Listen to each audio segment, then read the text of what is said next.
budgeting changed everything for me, right? When I first started doing this years ago, I started seeing, tangible results where, okay, I was utilizing debt really well, had like leveraging credit cards the right way, had no bad debt, was saving money, was able to also live my life in the process, was investing money. But the biggest thing for me though was a stress thing, like the rewards from a stress level and an anxiety level. When you budget correctly, it massively decreases your stress because there's no more guessing, wondering, or anxiety around your money. Anxiety and stress with finances comes from a lack of clarity. Budgeting, if you're doing it the right way, provides the clarity that you need to understand what's actually going on and what needs to be done to continue to make progress. Hi, I'm Justin Buonamo, and this is Wisdom is Wealth. Wisdom is Wealth is designed to give you guys practical insights, modern strategies, and even timeless philosophies around gaining wisdom in your life. The wiser we get, the wealthier we will become. This podcast really is inspired by the book of Proverbs in the Bible, which was written by King Solomon, who prayed to God for wisdom and as a byproduct became the wealthiest person to ever live. If he was still alive today in present day, he'd be worth $1.3 trillion with a T. Not because he prayed for wealth, but he prayed to God to give him wisdom. And as he grew wiser, as a byproduct, he grew wealthier, particularly financially, but not just stopping there, in every facet of his life. And in my own life, I have realized that the wealthier I become, it's truthfully just because I have become wiser in life. I'm gonna bring on guests that are incredibly successful, incredibly amazing human beings, and have an amazing financial wealth that they've grown for themselves. And they're gonna share wisdom on their life experience in totality in hopes that something becomes valuable for you to implement in your process, in your life, and in your journey, and see how wisdom truthfully is wealth.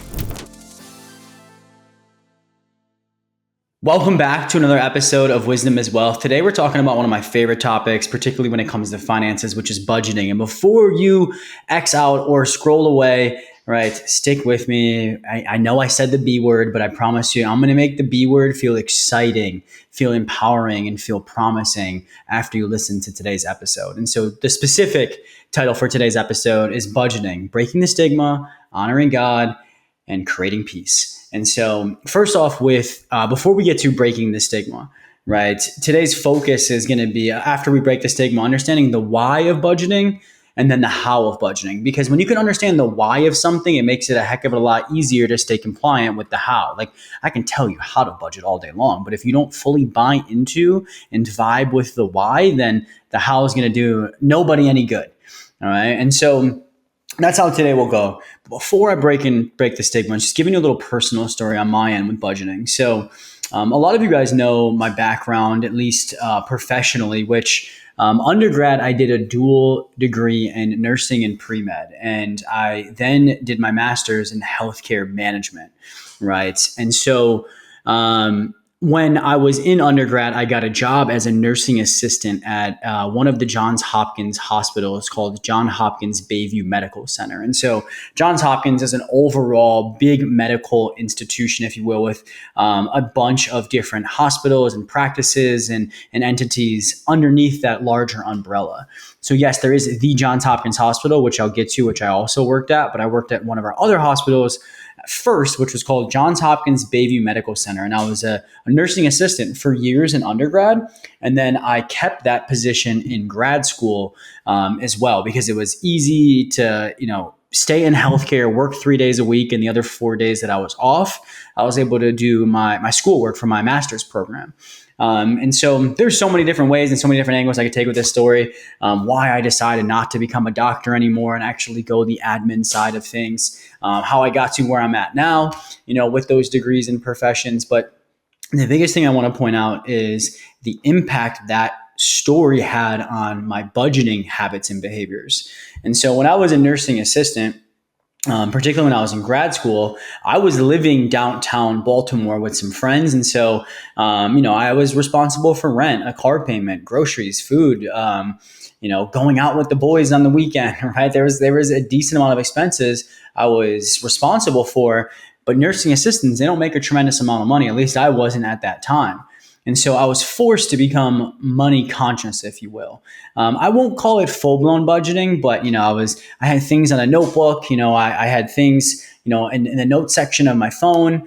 I was trying to at least spend less than I was making, so I could survive and stress as little as possible. Right. But then fast forward a little bit. After grad school, I got a job at Johns Hopkins Hospital, working on the admin side of the hospital. This was after I was done with my master's in healthcare management. I jumped literally from a nursing assistant to an admin position, a management position at Johns Hopkins Hospital, with very little experience. Actually, no experience. But again, that might be a topic for a different day. But point being is I had a lot of financial responsibilities in this position, and I was starting to get introduced to P&Ls, or profit and loss statements, or another word for them are income statements, or another word for that are budgets, right? Is basically what a P&L is.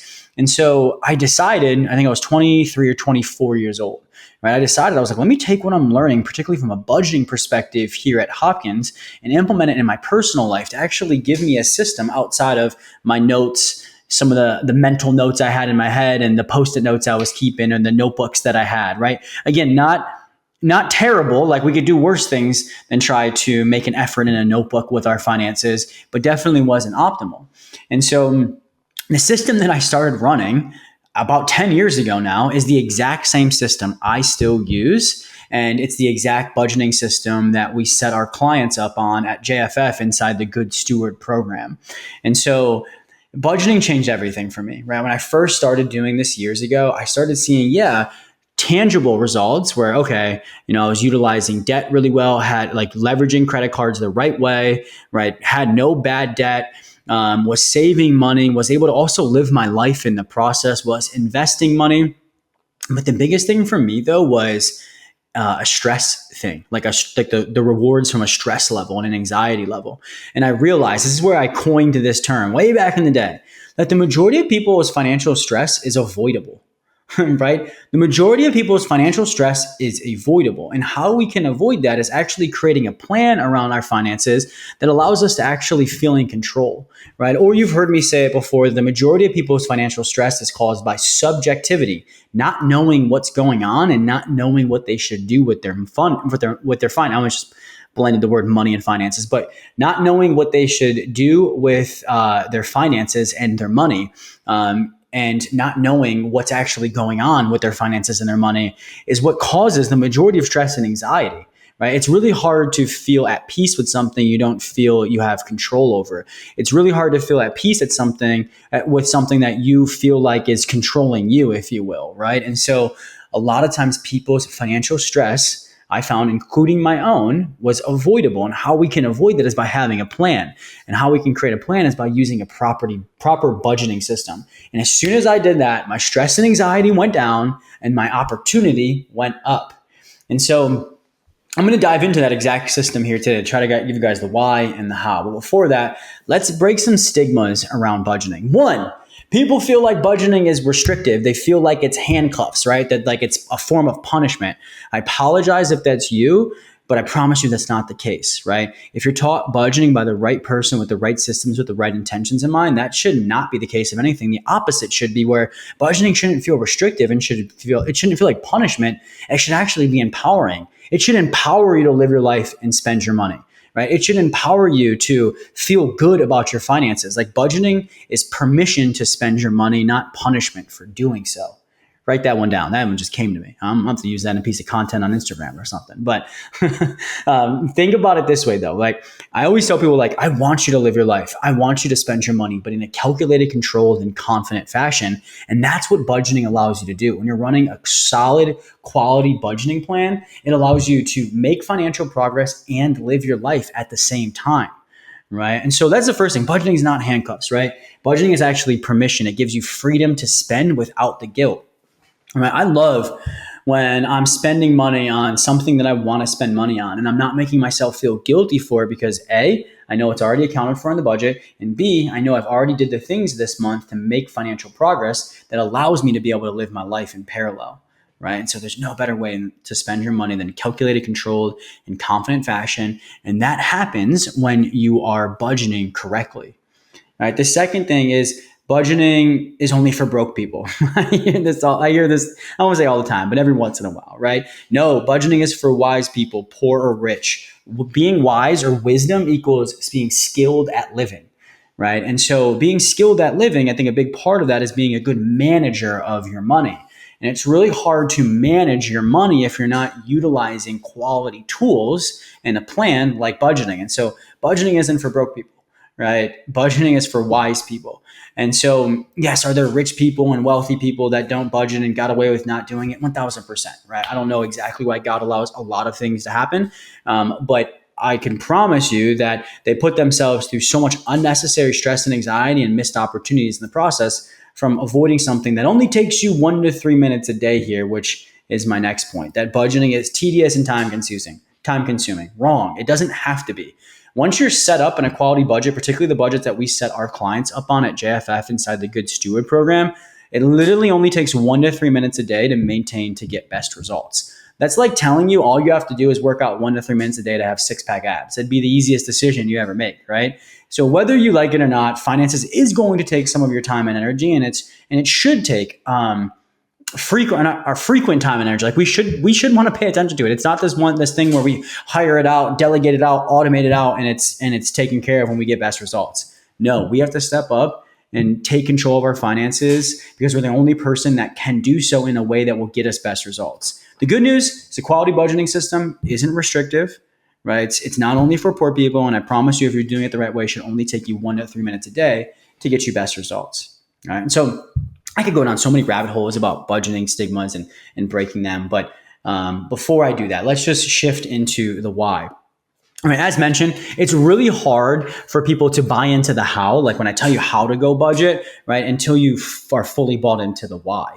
And so the first thing when it comes from budgeting, from like a biblical perspective, right, Proverbs 27:23 says, be diligent to know the state of your flocks. This is about tracking, monitoring, managing, aka budgeting.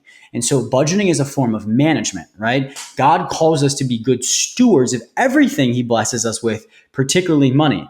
What is synonymous with steward, right? Or what does stewardship actually means? It means to manage something, right? And so it's very hard to manage your money to the best of your ability if you're not utilizing quality tools and plans like a budget, right? So God calls us to be good stewards. Utilizing an abundant quality budget is one of the best actions that we can take to be good stewards of our finances that God has blessed us and entrusted us with, right? And so, like I've said on past episodes, like God gives us money and a lot of things in life that he expects us to be good stewards of, right? It's like a plant. He gives us this plant and he expects us to take care of it, aka manage it, aka steward it in a way that when we go to give it back to him one day, it's in better shape than when he initially gave it to us, particularly money.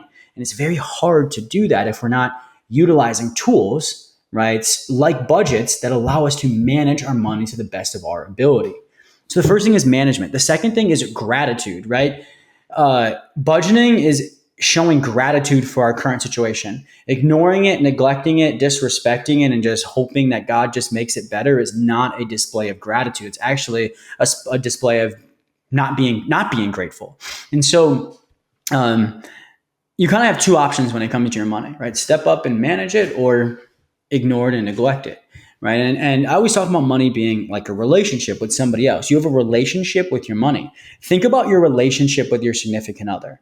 Would you ignore it, neglect it, and disrespect it, or your significant other, and expect to get best results? Probably not. You wouldn't ignore, disrespect, or neglect your significant other and expect to get best results in that relationship. So why are we doing that with money, right? And so when we aren't budgeting, right, and paying attention to our money, we're not being grateful for our money, right? And so I've said this in past episodes, right? You guys have probably heard me say this before, but gratitude is an ATM, right? Why? It's because it's almost impossible for us to attract a better situation or financial breakthroughs if we're not grateful for our current situation. And a way that we can display that gratitude authentically is through budgeting, because God is calling us to do that, to be good stewards of our money. And it just so happens that sometimes that leads to increase. And the last thing here is momentum, right? Speaking of increase, right? Most times people's biggest bottleneck when it comes to their finances is not managing their current situation to the best of their ability. They're looking for shortcuts, right? They're looking to not play their part and still be blessed. And don't get me wrong, God can do whatever he wants.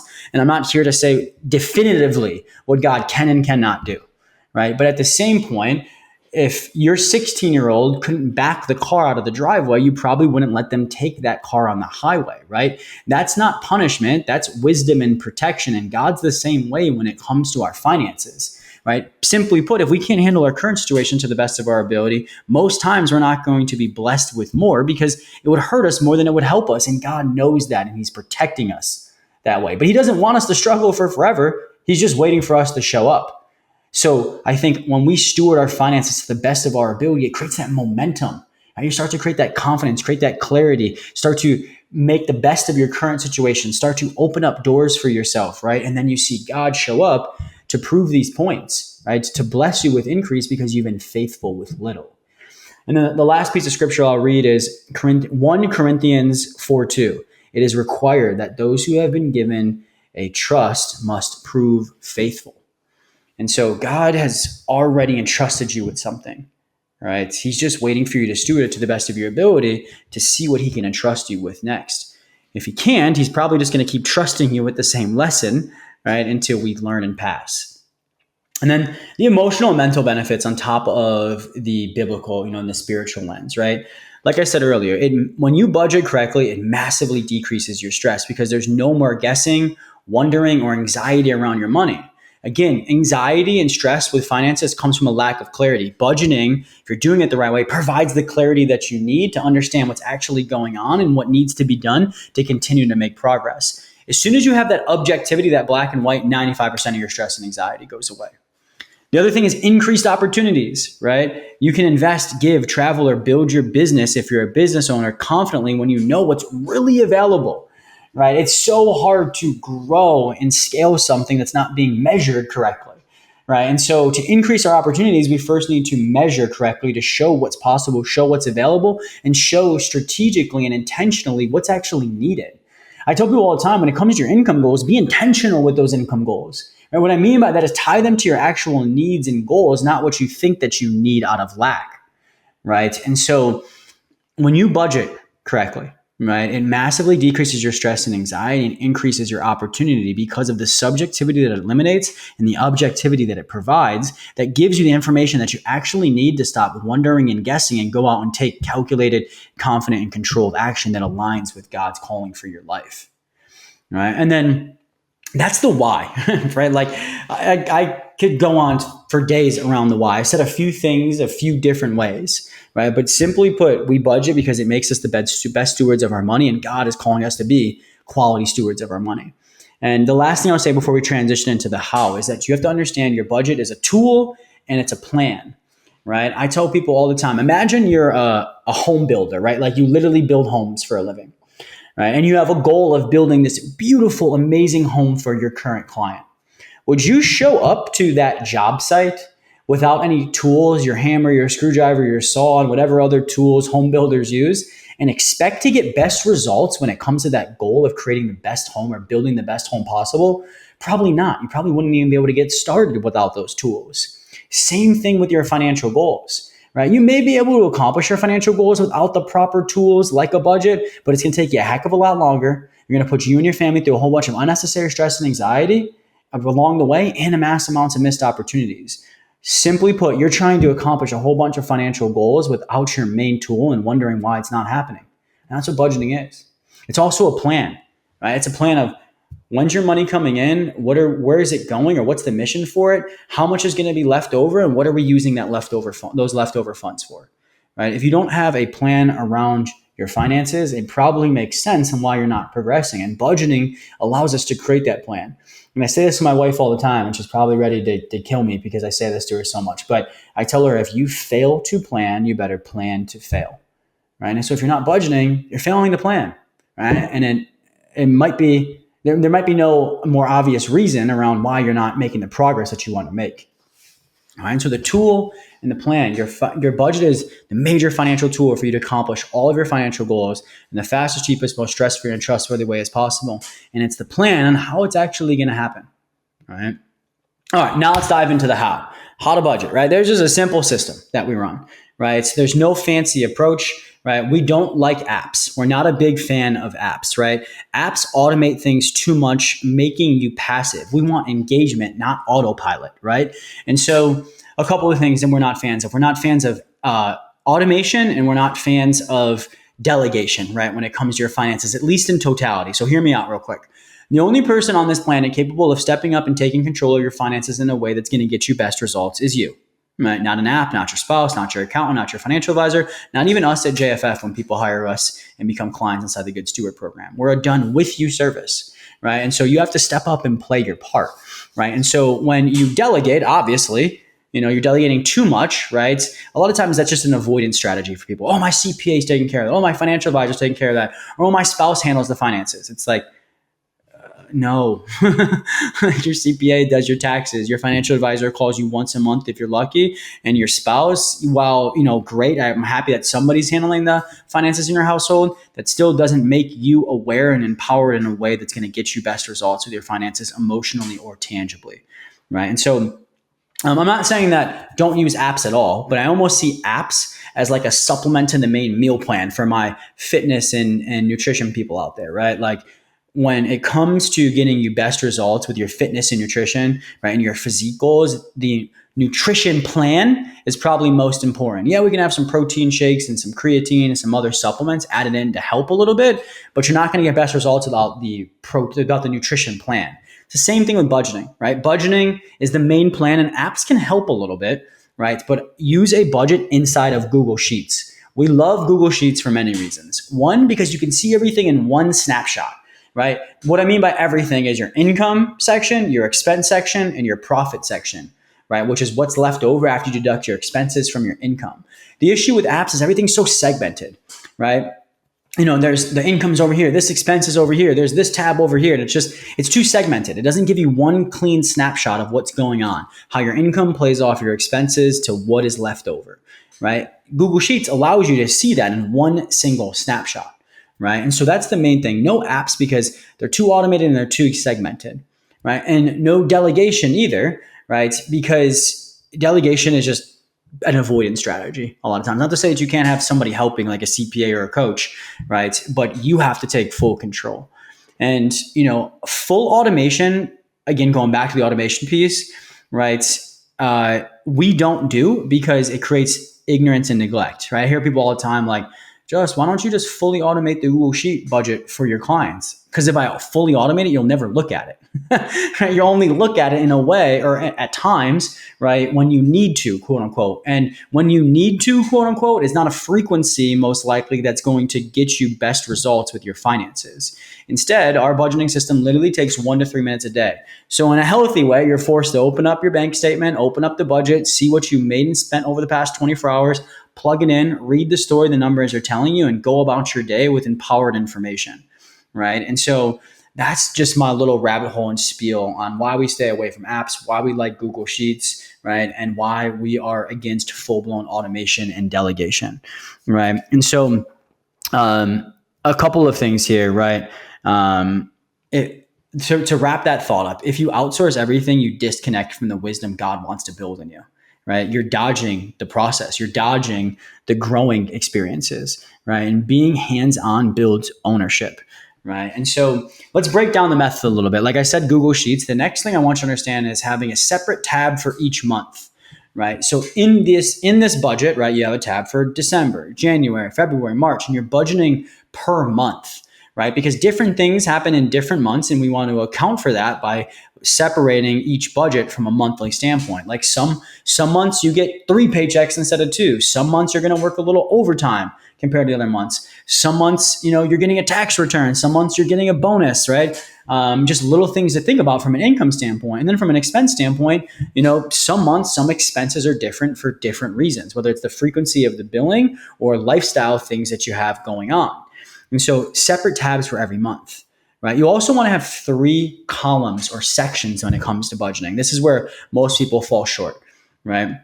Like they'll come up with a number before, the month, like, okay, I'm only spending $500 on groceries. I'm only spending, $600 on, miscellaneous or, $300 on gas. I'm just making up a few variable expenses here.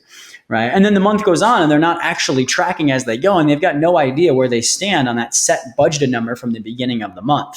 So yes, we want the budgeted number. How much do we expect or plan for you to make and or spend? Right. But then we need another column, right? If you're looking at the Google Sheet on your computer, to the left of that, which would be the actual column. This is the column where we're going to track what's actually happening as time goes on. Right? Because one thing to budget or plan for something, usually what actually happens is a little bit different. And we want to track the actual as we're going to understand how close we are to hitting budget and or going over or under. That's going to give us the information that we need to help us make healthy financial decisions day by day and not stress unnecessarily.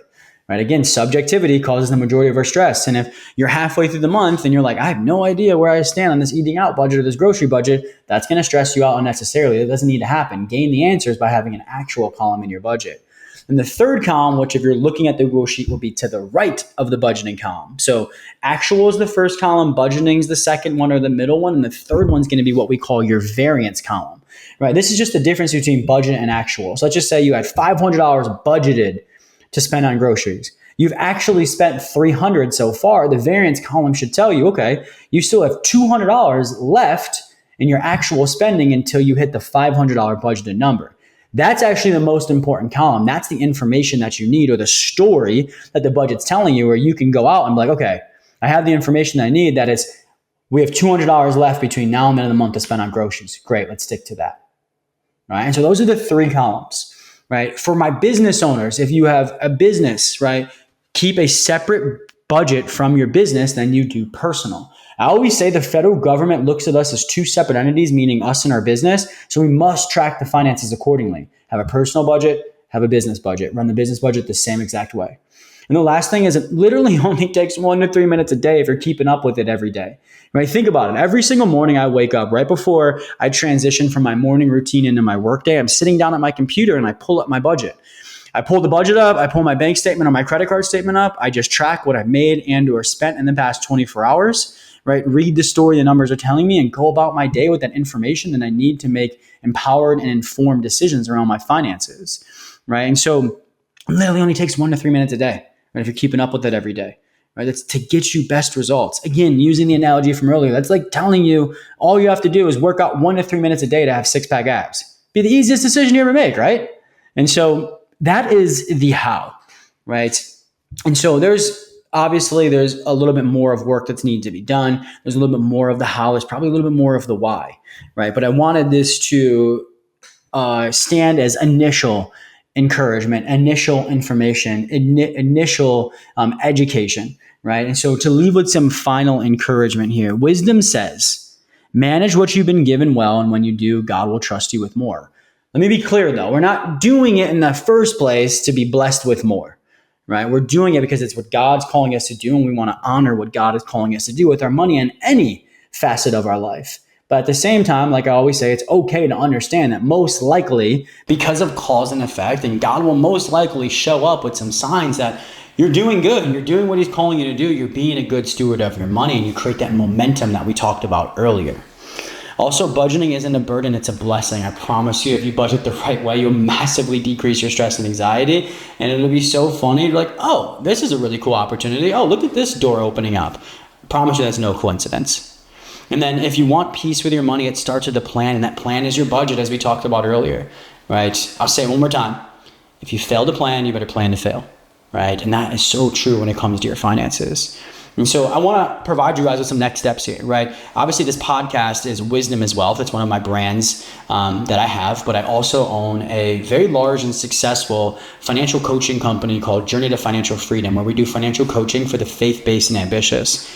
At that company, we have a program called the Good Steward Program, right? Where we teach you how to manage your money based on biblical wisdom without all of the outdated, fearful, restrictive types of feelings finances usually bring on people, right? And if this is something that you want help with when it comes to budgeting, and when it comes to maybe debt payoff, savings, investing, right? Or just simply learning how to manage your money in a way that glorifies God, where you can also live your life in the process, right? That's what we're here for. Find me on Instagram, right? Hopefully you guys know how to spell my name or have it right in front of you via the episode you're listening to. But I'm on Instagram as Justin_Buono. I'm a verified account.